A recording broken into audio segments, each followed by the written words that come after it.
Sino ba namang hindi magugulat o matatakot pag nalaman mong yung binubuli mo pala sa kumpanya nyo ay yung siyang may-ari ng kumpanya? Yan ang kwento ni Marco. Si Marco ay isang matagumpay na CEO ng isang malaking construction company na kilala sa pagiging strikto at maingat sa lahat ng aspeto ng negosyo. Ngunit sa kabila ng kanyang tagumpay, ang dami niya pa rin naririnig na balitang hindi maganda tungkol sa mga empleyado ng kanyang kumpanya, na tila daw ay tamad, hindi nagtatrabaho ng maayos kapag walang nagbabantay. At upang malaman ang katotohanan, nagdesisyon si Marco na magsagawa ng isang eksperimento o pagpapanggap. At dumating na nga ang araw na pagpapanggap ni Marco bilang isang bagong hired na helper na nagngangalang Mang Juan. Nagsuot siya ng lumang damit at konting props para hindi malaman ang tunay niyang pagkakilanlan.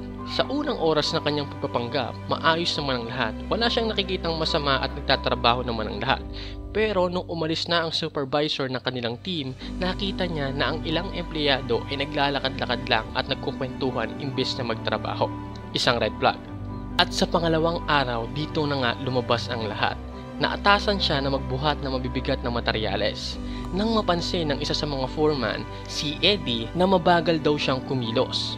At dito na lumabas ang tunay na ugali ng mga ito. Sinigawan siya ni Eddie ng malakas. "Hoy Mang Juan, ano bang ginagawa mo? Parang ang hina mo. Kung hindi mo kaya, umuwi ka na lang." Yan ang sabi ni Eddie. Wala naman siyang kamalay-malay na ang sinisigawan niya pala ay walang iba kung hindi ang may-ari ng kumpanyang kanyang pinagtatrabuhan. Siyempre, humingi muna ng paumanhin si Marco at nagpatuloy sa kanyang gawain, kahit na masakit ang mga salitang binitawan ni Eddie. At sa mga susunod na araw, dito na napansin ni Marco na napakaraming empleyado talaga ang hindi sumusunod sa patakaran ng kanyang kumpanya. Napakalaswa nila, tamad at madalas ay nang-aabuso pa ng mga bagong kasamahan. At dumating na nga ang araw na hindi niya nakinayaran dahil pagkaraan ng isang linggo, nagpatawag ng isang emergency meeting si Marco. Nagulat ang lahat nang makita si Marco na nakatayo sa harap at suot ang kanyang formal na suit. At dito niya na ginulat lahat ng empleyado dahil pinahayag niya ang tunay niyang pagkakilanlan. Matapang na sinabi ni Marco na, "Sa nakaraang linggo, nakasama ko kayo bilang isang helper. Nakita ko kung paano nyo tratuhin ang mga katrabaho nyo at kung gaano kayo katamad sa trabaho kapag walang bantay. Lahat ng nakita ko, alam kong hindi dapat pinapamalas dito sa aking kumpanya."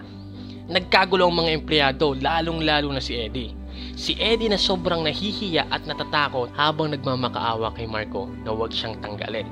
Anyway mga kaportal, bago yan, pindutin mo naman yung subscribe at follow button dyan sa gilid.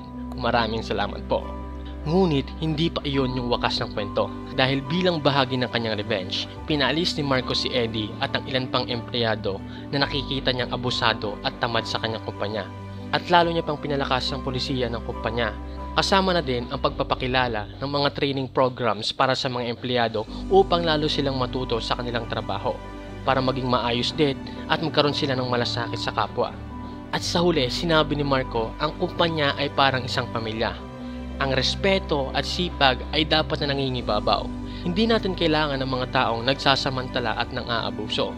Sa kanyang bagong patakaran, unti-unting nagbago ang kultura sa construction site.